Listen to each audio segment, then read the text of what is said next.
Hello everyone, and welcome to a new episode of this channel, where we explore and break down every story that comes to our hands. Today, we're going to be analyzing a short story called Intermissions by Nicole Bayes. First of all, let's take a little look at the story. Danielle is a girl who takes the bus on a Saturday morning in Scarborough, Toronto. The story describes her walk to the bus stop on a cold, icy day, her ride on the bus, and then her arrival at the library for French tutoring. Along the way, we learn about her feelings, her mother worries, her desire to speak another language, and some memories from her childhood. The story ends with her sitting down with her French tutor Bernardo, trying to practice French even though she struggles with it. In summary, this will be the story, and at the end of this video, we will look a little more closely at this last part where she meets Bernardo. So the main topics of this story are definitely fear and safety. When Danielle's mother's worry about her daughter taking the bus in a city like that, where it's also known that there was a predator who used to abuse women with the help of his own wife, and whose name was Bernardo. Another topic is growing up and independence. When, for example, she's taking the bus alone, arguing with her mom, or going to tutoring, making her own decisions and their authority. And finally, the theme, feminism, or to be more specific, how the story shows how women's freedoms are limited by fear and social rules, and how feminism is about fighting against the unfair way women have to be more careful than men in public spaces. And this is what I'm going to focus in this video. Feminist analysis. Although the story doesn't have a dramatic plot or any big events happen, the small events drive the action. For example, Danielle's mother's fear of her taking the bus alone in a city where additionally the Scarborough rapist was stalking women and where women lived in fear, and even the TTC workers had to behave like fathers to protect the girls. The story shows how women have to live in constant fear and how their lives are shaped around it. The fear of women in public spaces. The story touches on a very important topic, the fear women face in public spaces. How our mothers teach us how to protect ourselves because they themselves were not safe when they were young, nor now as adults.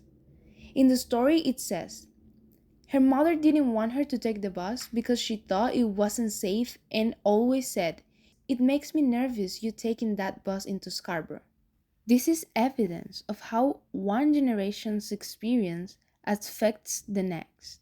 And as a woman, I understand the feeling Danielle expresses, because I know we've all had go through something similar and have tried to guide younger women to protect themselves. And this is also a representation of gender inequality, because the concern wouldn't be the same if Danielle were a boy, as there's a cultural and social component that forces women to be more cautious. Men as protectors. Men also play an important role in this story. It is described how they had to watch out when they saw women alone at stops or getting on the buses, and they behaved as protectors in a fraternal way. Their fear was so large that it leaked onto men, managing to transform even the slurriest of TTC drivers into people who were as protective of them as their own fathers. And of course, there were also women drivers, but most of the TTC drivers are men, so the point is understood. The story demonstrates another gender role where women need to be cared for by men, and sometimes that is necessary. It would be ideal to live in a world where women didn't have to worry about men, and men didn't have to look after us. But unfortunately, that's not the case. The more men act fraternal towards women, the safer the world could be. Because the story not only talks about individual fear, but also how culture and social norms affect women's everyday life and men's behavior. Analysis of literary devices. The literary devices of this short story are also good example of the theme it wants to convey. The setting. It was a great day in Toronto with a lot of ice and cold, as if the discomfort of the journey reflected on women, how sometimes the experience they live in public space are cold and hard. Tone and atmosphere. The tone of this story reflects insecurity, even in something as normal as waiting for the bus. It's showing how fear is part of women's life every day. Symbolism.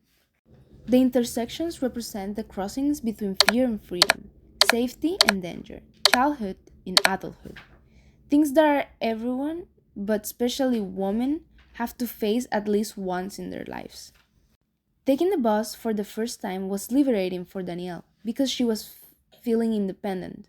But at the same time, her safety was threatened by the city's history. And the line between childhood and adulthood started to blur as she gained more independence and faced different dangers. The ending. Finally, and this is the part that worries me the most. Although I generally enjoyed the story for its critical points, the ending feels a bit abrupt in a way. It doesn't give us closure, and I fear it suggests that the tutor Daniel met, Bernardo, was the same predator with his wife mentioned earlier. I believe this since Danielle spoke to a male and a female character, and it feels kinda out of place. And this raises another point about the messages of the story that sometimes, unfortunately, caution and distrust are necessary. If that was the same predator as before, it means Danielle didn't have a pleasant ending. And the saddest part is that this is not just fiction. It's a story about something that happens to women every day, and it could happen to any of us. Well, this is the end of the video. I hope you enjoy it, and it definitely touches some deep topics, but these are necessary. Don't forget to like and subscribe and activate the bell. And see you in another analysis. Bye!